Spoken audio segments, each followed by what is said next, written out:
All the small things, the sing-along, joining us right now to talk about it. One of the co-writers of All the Small Things, bassist, vocalist for Blink-182, Mark Hoppus. Mark, welcome to the show. How are you, sir?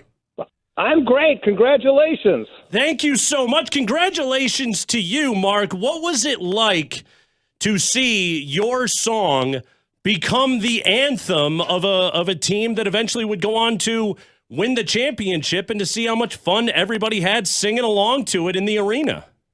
It's so awesome. It's so rad.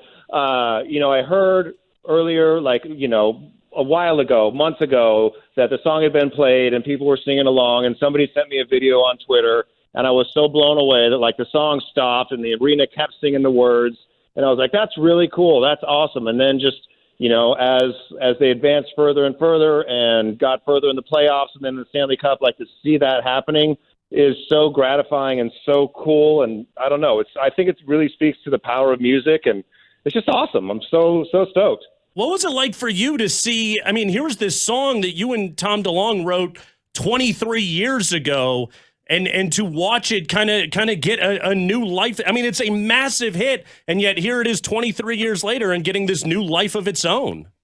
It's really cool. I mean, I think back to the day that Tom brought that idea to our little tiny, practice rehearsal spot in this un-air conditioned rehearsal studio. And we were like, that song is really cool. And we worked on it and, wrote it in basically a day. And it was a huge hit for us back in 99. And now in 2022, here it is again. It's so cool. Okay, so I am curious. I'm a massive fan of yours, and I've been hell-bent to get this to happen, so we really appreciate you jumping on. And I've watched your documentaries and your Twitch streams and everything of how you put songs together. How did that one come together, and where does it rank on your favorites to play live? So Tom brought that idea to the rehearsal spot. It's a song that he had written for his girlfriend at the time, and he wanted it to be he brought it in as a modern take on a Ramones song. That's where the na-nas came from. He's like, the Ramones have that catchy thing that they do, and it'll be na-nas. And so he came up with that. And from the beginning, we were like, this song has something really special to it.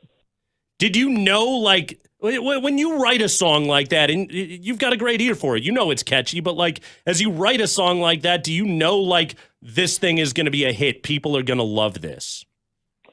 We thought that it was a really good song, but I can't ever tell what's going to be a hit, at all. When we did the video for All the Small Things where we parodied all the boy bands and stuff like that, I swore up and down, I'm like, this is not going to be funny.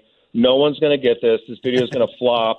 It is going to be it's going to just fall like a lead balloon, and I was totally wrong on that. So we thought that it was a rad song. We thought that it was going to be a special song in the set. We thought that it was going to be a special song on the record, but I can't ever tell what's going to be a hit or anything at all. Did you guys fight for it to be the single? Because if I remember, that's off Enema, and that ended up being, I thought the first one we heard was What's My Age Again, right? Was it ever in competition? Yeah, there was a competition. Tom and I kind of had this unwritten kind of, one-upsmanship where I would bring an idea and he would try and top that and I would try and top that, and we always wanted to be the main quote-unquote songwriter on the song that was the first single. And on that one, it was What's My Age Again. And that song did really well for us. And then All the Small Things just crushed it.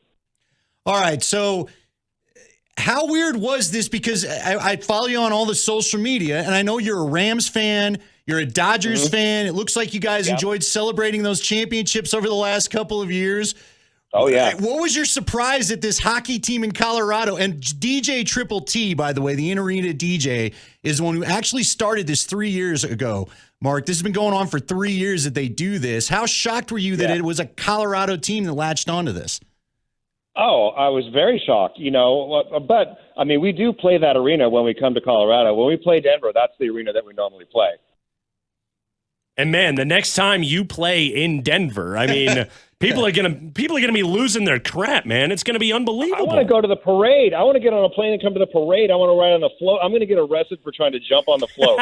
Listen, everybody wants you to be at the parade. You guys are like Elvis sightings. All we keep getting is, I think I saw them here. I think I saw them there. People are bursting to hear you play that live now. So I can't wait. I cannot wait. When we come back, we will definitely do that. Yes, absolutely.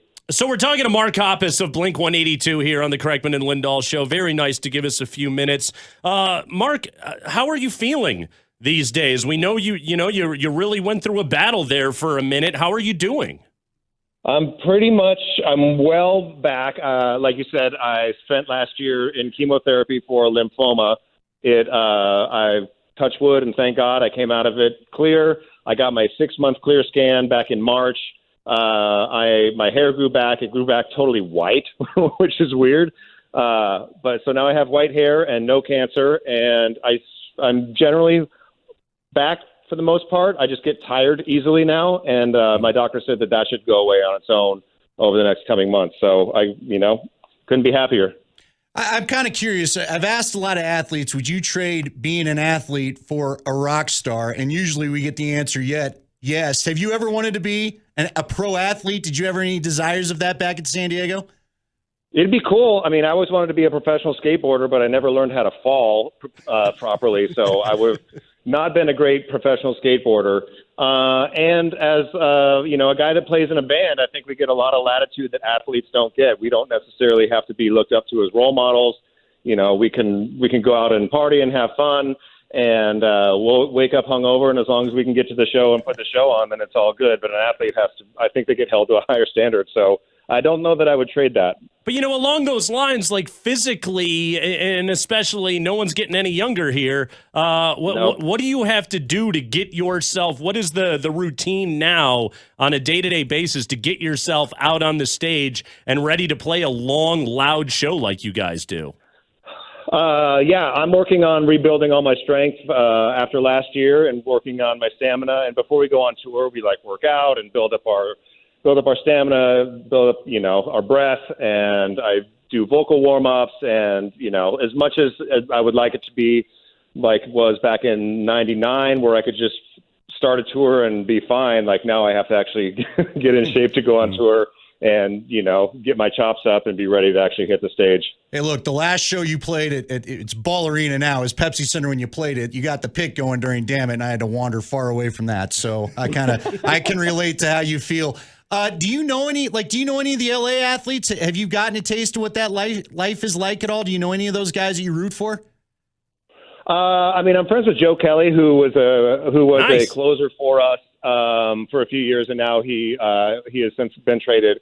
But yeah, I've gotten a chance to meet a lot of really cool people, and my wife actually works at Children's Hospital, and Justin Turner of the Dodgers does a lot of volunteer work with them as well. So yeah, we've gotten to meet a lot of really cool athletes and really cool people.